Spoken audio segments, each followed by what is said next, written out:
Alors, je voudrais revenir sur des questions linguistiques, sur 2 points.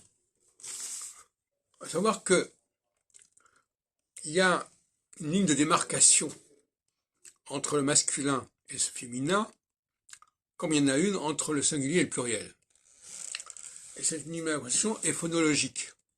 C'est-à-dire qu'on ne traite pas ce qui est possible dans le masculin n'est pas possible dans le féminin, ce qui est possible dans le singulier n'est pas possible dans le pluriel, et inversement.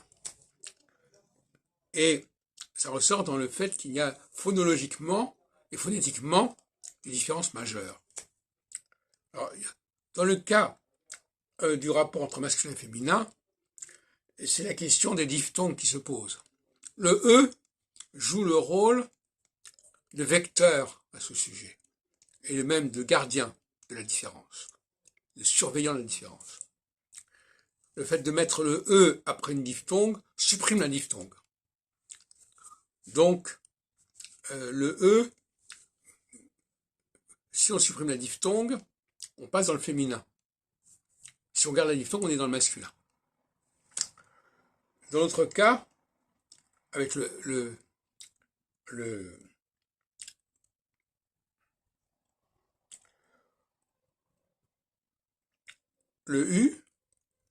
U remplace le L. Par exemple, vieux, ça devient vieille.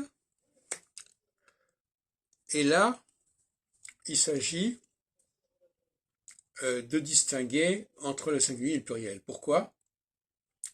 Prenons le cas de cheval. Cheval, le pluriel c'est chevaux.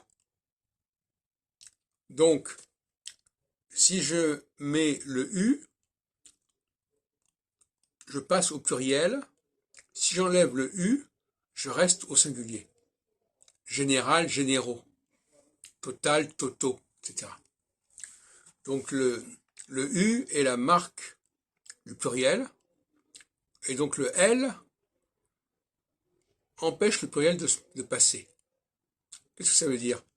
Ça veut dire qu'il y a des gardiens qui empêchent le singulier de devenir pluriel, ou qui empêchent le féminin de devenir masculin. Grand, bon, par exemple, bon.